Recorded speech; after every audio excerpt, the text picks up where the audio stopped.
নমস্কার। ক্যালকাটা ডায়ালগস থেকে মনোজ দাসের প্রীতি ও শুভেচ্ছা নিন। একটু আগে দিল্লি থেকে একটি খবর পেলাম, কালীঘাটের মমতার বাড়িতে আর ক্যামাক স্ট্রিটে অভিষেকের অফিসে যখন সিআইডি ঢুকেছে তদন্ত করতে, সেই সংবাদ পেয়ে মায়ে পোয়ে মিলে পিসি ভাইপো মিলে অমনি ছুটেছেন সোনিয়ার বাড়ি দিল্লির 10 নম্বর জনপথে। মুখে আকুল আরতি, বাঁচাও। আর সেই আরতি ও কান্না শুনে দয়াময়ী সোনিয়া বলেছেন, লোকসভায় শেষ পর্যন্ত কজন আছে তোমার সঙ্গে? অভিষেক উত্তর দিতে যাচ্ছিলেন, তাকে থামিয়ে কবি পিসি প্রবল হতাশায় কাব্য করে বলেছেন, না না, সেসব বাম্বা খাম্বা হাম্বার ভূত মাথা থেকে বিদায় নিয়েছে, তবু তো কবি সত্তা বলে কথা, তাই মাইকেলের মেঘনাদ বধের ডায়ালগ ছেড়েছেন।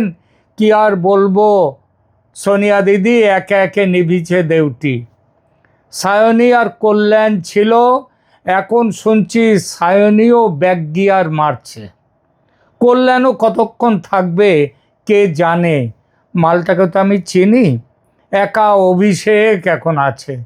তখন সোনিয়া গান্ধী মোক্ষম একটা প্রস্তাব দিয়েছেন, বলেছেন দল যখন হাতছাড়া তখন কি আর করবেন, কংগ্রেস তো আপনার পুরনো দল, ফিরে আসুন। পুরনো কথা, আপনি কবে কি ছুরি টুরি মেরেছেন সবাই পাবলিক বলে, সেসব আমিও মনে রাখবো না, আপনিও ভুলে যান। আপনি হবেন দলের ভাইস প্রেসিডেন্ট, অভিষেক হবে জেনারেল সেক্রেটারি। এটা কিন্তু অফিসিয়ালি, মোটামুটি অফিসিয়ালি এই বার্তাটা কিন্তু চতুর্দিকে রটে গেছে। আগামীকাল ভারতের সমস্ত রাজ্যের যে রাজ্য সভাপতিদের কংগ্রেসের, তাদেরকে নিয়ে মিটিং হবে দিল্লিতে, এবং পশ্চিমবঙ্গের শুভঙ্কর সরকার তিনিও শুনছি সেখানে যাবেন। তিনি যাবেন, আর মীর, যিনি কংগ্রেসের এই রাজ্যের পর্যবেক্ষক ছিলেন, তিনিও থাকবেন সেই মিটিংয়ে। এবং এমন কথাও শোনা যাচ্ছে শুভঙ্কর সরকারের বদলে আবার অধীর চৌধুরীকে নিয়ে আসা হবে রাজ্য সভাপতি পদে। যাই হোক, এখন সংবাদে প্রকাশ, মমতা সোনিয়া গান্ধীর ওই কথা শুনে যে আপনি হবেন দলের ভাইস প্রেসিডেন্ট আর অভিষেক হবে জেনারেল সেক্রেটারি, এইটা শুনবার সঙ্গে সঙ্গে কোনো জবাব দেননি মমতা। বলেছেন ভেবে দেখবেন। অভিষেক যদিও ভয় তরাসে গলায় সাথে সাথেই বলে উঠেছে, না মানার কি আছে, আমার সাথে তো আর কেউ নেই, আমি রাজি। বিজেপি যেভাবে পিছনে লেগেছে, কলকাতায় যেতে আমার সাহসে কুলোচ্ছে না, আপনারা দয়া করে আমার পাশে দাঁড়ান। আমার 2 বাচ্চা, আমার বউ, শি ইজ এক্সপেক্টিং। মমতা পাশ থেকে খিচিয়ে উঠেছেন অমনি, আবার এক্সপেক্টিং বলিসনি তো? আমি মরছিলাম ওই মেদিনীপুরিয়াটার সঙ্গে লড়াই করে, আর তুই বুকনি ঝেড়েছিস, ওই সব কথা বলেছিস, ওই জাহাঙ্গীর শওকত ওদের পাশে নিয়ে, আর ওই সব কর্ম করেছিস। 3rd টাইম এক্সপেক্টিং, ছি ছি ছি ছি। সোনিয়া অনেক কষ্টে থামালেন পিসিকে।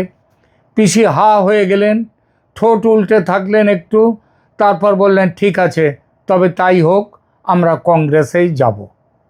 বাংলার রাজনীতিতে অনেক নাটক আমরা দেখেছি, দলের ভাঙন দেখেছি, দলবদল দেখেছি, নেতার দল ছাড়া দেখেছি, কিন্তু মমতা অভিষেকের এই কংগ্রেসে যোগদানের সিদ্ধান্ত এবং তাদের তৃণমূল কংগ্রেসের যেভাবে, কি বলবো, সুইসাইড বলবো, যেটাই বলি, সেইটা যেভাবে হলো, এক অনন্য ঘটনা।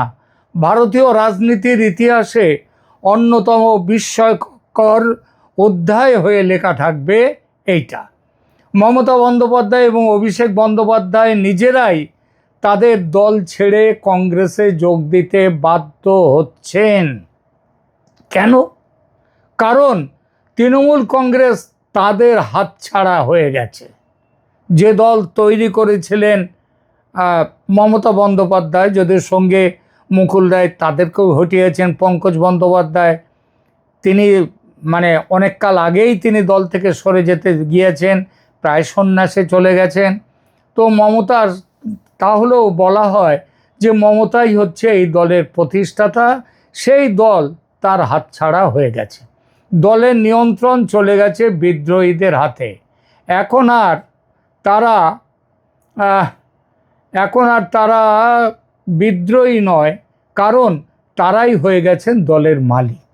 আর সেই বিদ্রোহী শিবিরের নেতৃত্বে রয়েছেন যেসব নেতারা, তারাই আছেন নেতৃত্বে যারা সংসদীয় দলের নিয়ন্ত্রণও নিজেদের হাতে নিয়ে নিয়েছেন এবং ঘোষণা করেছেন যে সংসদে তারা বিজেপির সমর্থনে থাকবেন।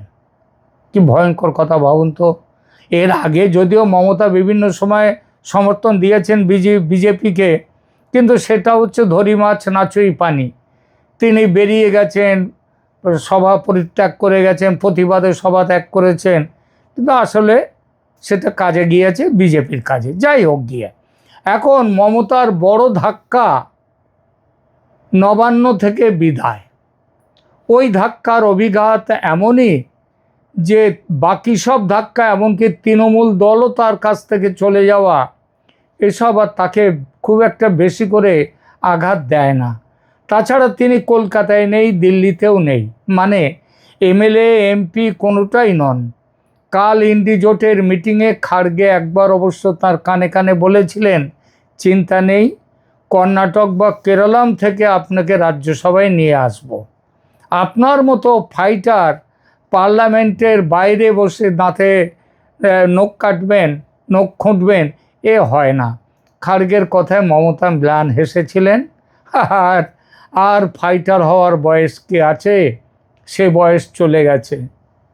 সেই যে জয়প্রকাশ নারায়ণের গাড়ির ওপরে, বনেটের ওপরে দাঁড়িয়ে সেই নৃত্য কলেজ স্ট্রিটের না হাতিবাগানের ওখানে, সেই সব বয়স আর নেই। ওই করেই তো তিনি স্পটলাইটে এসেছিলেন। এখন একমাত্র চিন্তা সন্তানকে নিয়ে। সরি বারবার মুখ থেকে বেরিয়ে আসছে, সন্তানকে নয়, ভাইপোকে নিয়ে। তো ভাইপোও তো সন্তান, স্নেহ অতি বিষম বস্তু। সবচেয়ে বড় ধাক্কা খেয়েছেন ও খাবেন অভিষেক বন্দ্যোপাধ্যায়। কংগ্রেসে যোগ দিলেও তিনি আর স্বাধীন নন। লোকসভায় তাকে শুনতে হবে তৃণমূলের নতুন নেতৃত্বের হুইপ।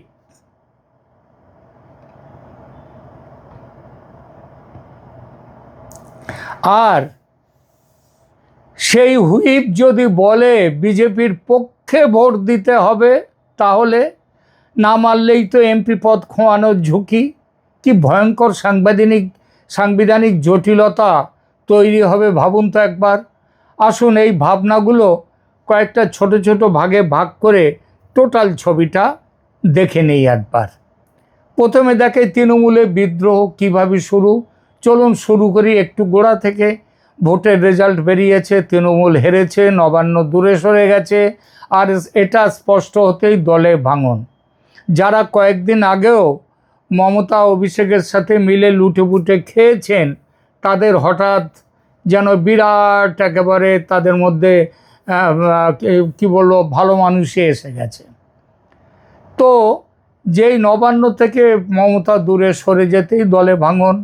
তৃণমূলে এসেছিল সবাই সুখের পায়রা হতে। পায়রা যেই দেখলো দানা পানি বন্ধ, অমনি হেতা নয় অন্য কোথাও, অন্য কোনো কানে বলে উড়ে যাওয়া শুরু করলো। বিদ্রোহ শুরু। প্রথমে নীরব বৈঠক, তারপর গোপন যোগাযোগ, তারপর একদিন হঠাৎ দেখা গেল দলের অধিকাংশ সাংসদ, বিধায়ক, সাংগঠনিক নেতারা সবাই বিদ্রোহী। রাজনৈতিক ভাষায় যাকে বলে দল দখল, হাইজ্যাক। একেবারে দিনের আলোর মতো স্পষ্ট দল দখল। বিধানসভায় 80-তে 60, লোকসভায় 28-এ 23, রাজ্যসভায় কে কোথায় আছে বোঝা মুশকিল। রাজ্যসভার 2 সুখেন্দু আর সুস্মিতা দেব পদত্যাগ করেছেন ইতিমধ্যে, বাকিরাও যাওয়ার মুখে। সুতরাং সব মিলিয়ে মমতার তৃণমূলের শেষ প্রদীপের সলতে সাংসদ বলতে শুধু একা কুম্ভ রক্ষা করে নকল বুদ্ধিগড় অভিষেক।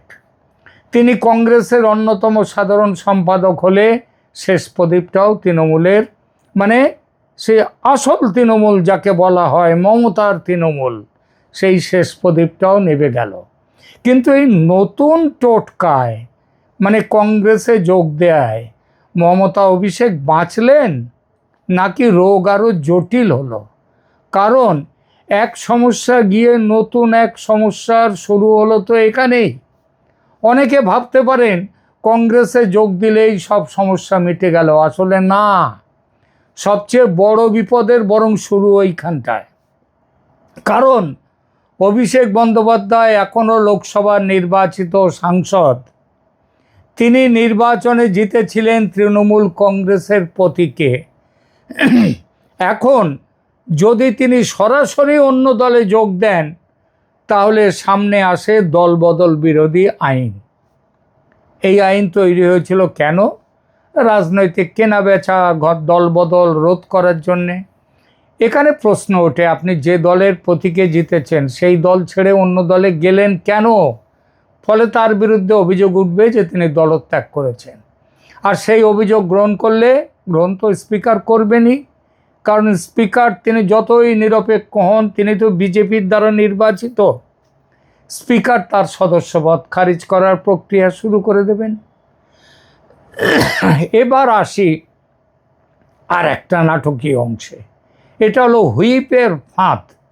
ধরা যাক তৃণমূলের নতুন সংসদীয় নেতৃত্ব গঠিত হয়েছে, সেখানে কাকলি ঘোষ দস্তিদার বা অন্য কোনো নেতা তিনি হুইপ জারি করলেন, যার ক্ষমতা থাকবে হুইপ জারি করার, এবং তিনি নির্দেশ দিলেন এই ভোটটা কাকে দিতে হবে। সাধারণত গুরুত্বপূর্ণ বিল, অনাস্থা প্রস্তাব বা আস্থা ভোটের ক্ষেত্রে হুইপ অত্যন্ত গুরুত্বপূর্ণ। হুইপ মানেই গুরুত্বপূর্ণ।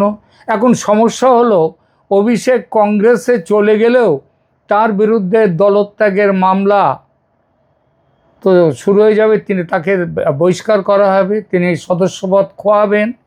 আর এমন ব্যাপার, যে সদস্যপদটা তিনি এখন ধরে নিয়ে 7 লাখ না 7.5 লাখে ভোটে জিতেছিলেন, সেখানে এখন যদি ভোটে দাঁড়ায়, তিনি যদি ভোটে দাঁড়াতে হয় আবার তাকে, কারণ সদস্যপদ চলে গেলে তার যদি ইচ্ছা হয় ডায়মন্ড হারবারে ভোটে দাঁড়াবেন, তাহলে সেখানে তো 7.5 লাখ না, তার থেকেও বেশি ভোটে হারার সম্ভাবনা।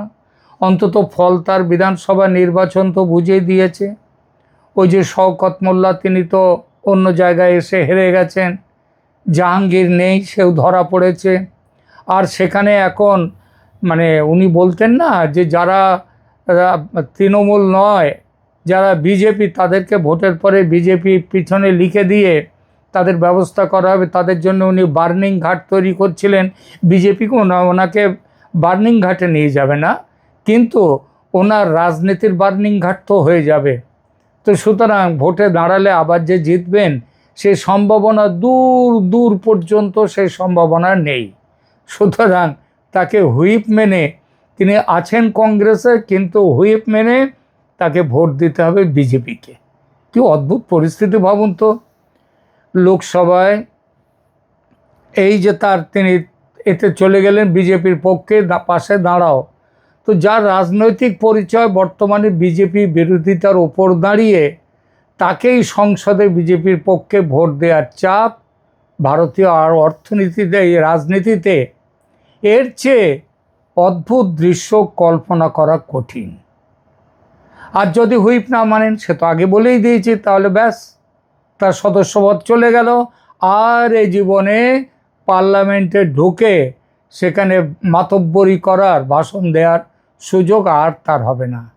সুতরাং তাকে মানতেই হবে। এইবার মমতার সামনে কি বিকল্প? মমতা বন্দ্যোপাধ্যায় কি করবেন? তিনি কি নতুন রাজনৈতিক আন্দোলন গড়ে তুলবেন, নাকি কংগ্রেসের ভেতরে থেকে নতুন শক্তি কেন্দ্র তৈরি করবেন? আবার কংগ্রেসের মধ্যে গিয়ে একটা মানে দলবদল, আবার ছুরি মারার, কারণ ছুরি মারাটা ওনার খুব পুরনো অভ্যেস।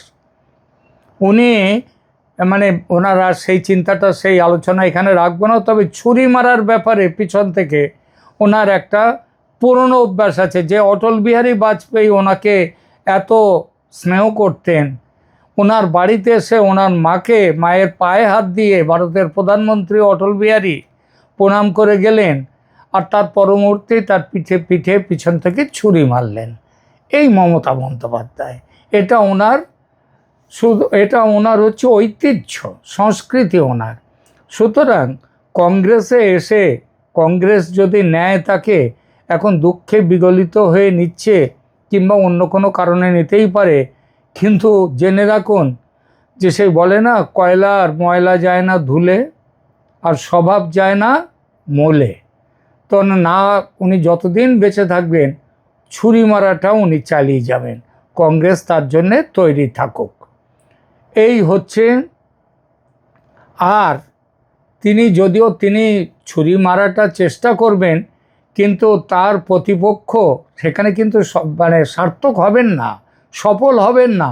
কারণ তার প্রতিপক্ষ এখন শুধু বিজেপি নয়, কিংবা কংগ্রেসেও তার বিরোধীরা নয়, তার প্রতিপক্ষ হচ্ছে তার বয়স আর কালিতে ছোপানো, একেবারে আলকাতরায় ছোপানো তার 15 বছরের সুবিপুল দুর্নীতির মক্ষীরানী ইমেজ।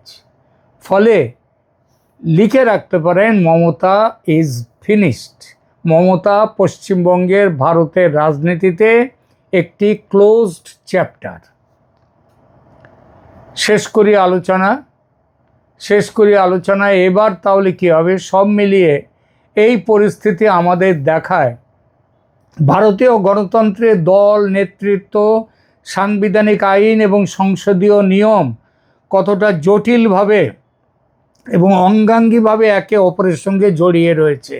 একদিন যে নেতা নিজের দল গড়েছিলেন, পরের দিন তিনি সেই দল হারাতে পারেন, কারণ দলের গণতান্ত্রিক চেহারা, গণতন্ত্র থাকবে সেখানটায়। আজকে মমতা ব্যানার্জি গণতন্ত্র রাখেননি, কিন্তু এই গণতন্ত্রই তাকে বলি দিল। যে নেতা বিজেপির বিরুদ্ধে রাজনীতি করেছেন, পরিস্থিতির চাপে তাকেই বিজেপির পাশে ভোট দেওয়ার নির্দেশ শুনতে হতে পারে। আর যে দল একসময় কংগ্রেস থেকে বেরিয়ে এসেছিল, সেই দল থেকে বেরিয়ে আসা নেতারা আবার কংগ্রেসে গিয়ে আশ্রয় নিতে পারেন, এবং আবার কংগ্রেসে গিয়ে তারা ঘোঁটো পাকাবেন, ছুরিও মারবেন পেছন থেকে। রাজনীতিতে অসম্ভব বলে সত্যিই কি কিছু আছে, নাকি আগামী চমক সবসময় অপেক্ষা করে থাকে পরবর্তী অধ্যায়ের জন্য? সেই প্রশ্নই রেখে আজকের আলোচনা শেষ করছি। শুধু একটা কথাই বলবো আপাতত, সেটা হলো মমতার রাজনীতি একেবারে ঘেঁটে ঘ। কেমন লাগলো আজকের এই এপিসোড কেমন লাগলো সেটা কমেন্ট করে জানান, লাইক দিন, শেয়ার করুন এবং চ্যানেল সাবস্ক্রাইব করে পাশে থাকুন। ধন্যবাদ।